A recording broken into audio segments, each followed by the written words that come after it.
ధనుసు రాశి వారికి ఈ వారం మిశ్రమ ఫలితాలు గోచరిస్తోంది. వీరికి అర్ధాష్టమి నడుస్తోంది. శని చతుర్థంలో అంత బలంగా లేరు. రాశ్యాధిపతి చతుర్థాధిపతి గురువు సప్తమంలో ఉన్నారు. కేంద్రంలో ఉద్యోగంలో చిన్నపాటి అడ్డంకులు కావచ్చు, లేదా పై స్థాయి ఉద్యోగస్తులతోటి చిన్నపాటి విభేదాలు కావచ్చు వచ్చే అవకాశం ఉంది.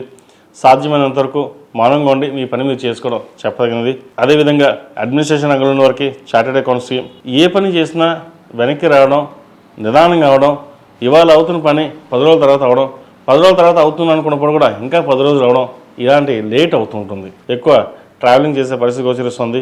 ఇక్కడ చిన్న విషయం ఏంటంటే, మీరు ఏదైతే గట్టిగా కోరుకుంటారో అది నెరవేరుతుంది. మనస్సంకల్పం గట్టిగా ఉంటుంది. మీకు ద్వితీయ తృతీయాధిపతి శని చతుర్థంలో ఉన్నారు. పంచమాధిపతి కుజుడు జన్మరాశిలో ఉన్నారు. కాబట్టి కొన్ని విషయాలు అనుకోకుండా మన చేతికి రావడం, ముఖ్యంగా భూ సంబంధించిన విషయ వ్యవహారాలు మీకు సానుకూల పడడం అనేది చెప్పదగిన సూచన. ఉద్యోగంలో కూడా చెప్పుకోదగిన స్థాయిలో కొన్ని మార్పులు చోటు చేసుకున్నప్పటికీ అవన్నీ పక్కన పెట్టి మీ వృత్తి ధర్మం ఏదైతుందో అది నిర్వర్తించండి, మంచి ఫలితాలు ఉంటాయి.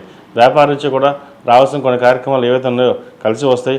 దూర ప్రాంత ప్రయాణాలు కొంచెం కలిసి వచ్చే అవకాశం గోచరిస్తుంది. అయితే ఆరోగ్యరీత్యా కొంచెం జాగ్రత్తలు తీసుకోవాలి. షష్టమాధిపతి లాభాధిపతి అయిన శుక్రుడు వ్యయంలో ఉన్నారు. ఆరోగ్యరీత్యా కొంచెం జాగ్రత్తలు తీసుకోవాలి. అదేవిధంగా బంధువర్గం కావచ్చు, బయట స్నేహవర్గం కావచ్చు, ఏదో వర్గంగా చిన్న మాట పట్టింపులు వచ్చింది. ఏది ఏమైనప్పటికీ గడిచిన కొన్ని వారాల కంటే ఈ వారం ధనుసు రాశి వారు కొంత జాగ్రత్తగా ఉండవలసిన పరిస్థితి ఎంతే ఉందని చెప్పవచ్చు. ఈ రాశిలో జన్మించిన విద్యార్థులకు కాలం అనుకూలంగా ఉంది. ప్రభుత్వ ఉద్యోగం కోసం ప్రయత్నం చేస్తున్న వారికి కాస్త ఆలస్యం అవుతుంది. విదేశీ సంబంధించిన విషయ వ్యవహారాలు మీరు సానుకూల పడతాయి. ప్రతిరోజు ప్రయత్నించడం, శని స్తోత్రం పఠించడం, ముఖ్యంగా దక్షిణామూర్తి స్తోత్రాన్ని పఠించడం చెప్పదగింది. విద్యలో ఎటువంటి ఆటంకాలు లేకుండా ఉండడం కోసం దక్షిణామూర్తి రూపును మెడలో వేసుకుని దక్షిణామూర్తి స్తోత్రాన్ని పండించండి, మంచి ఫలితాలు ఉంటాయి. ఎందుకంటే ఒక చోటుకు వెళ్ళి మనం ఏదైనా మాట్లాడాలనుకుంటాం, ఇన్ఫీరియారిటీ ఫీలింగ్ కావచ్చు, ఏదైనా కావచ్చు, మళ్ళీ వెనక్కి రావడం ఇటువంటివి జరుగుతుంటాయి. మీరు ఒకసారి మాట్లాడగలిగితే మిమ్మల్ని ఎవరిని ఆపలేరు. కానీ ఆ మాట స్టార్ట్ చేసే ముందు మీకు ఇన్ఫీరియారిటీ ఉంటుంది. ఈ రాశిలో మించిన స్త్రీలకు వృత్తి ఉద్యోగపరంగా, వ్యాపారపరంగా బాగుంటుంది. ఆరోగ్యపరంగా కొన్ని జాగ్రత్తలు తీసుకోవాలి. సంతానపరంగా కూడా వీరు చాలా అనుకూలంగా ఉందని చెప్పొచ్చు. కష్టే ఫలి అన్నట్టుగా కష్టాన్ని తగిన ప్రతిఫలం కొంతవరకు లభిస్తుంది. ఈ రాశి వారు ప్రతిరోజు ప్రతినిత్యం ఓం నమః శివాయ దీపారాధన చేయడం, అఘోర పశుపత హోమం చేయించడం చెప్పదగిన సూచన.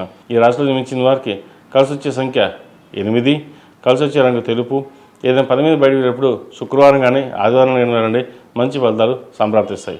ఈ పూజా స్టోర్.in పసుపు కుంకుమ నుంచి దేవతా విగ్రహాల దాకా అన్ని రకాల పూజలు, వ్రతాలు, వివాహం, గృహప్రవేశం, హోమాది శుభకార్యాలకు కావలసిన పూజా సామాగ్రి అంతా ఒక్క క్లిక్ తో మీ ఇంటి వద్దకే.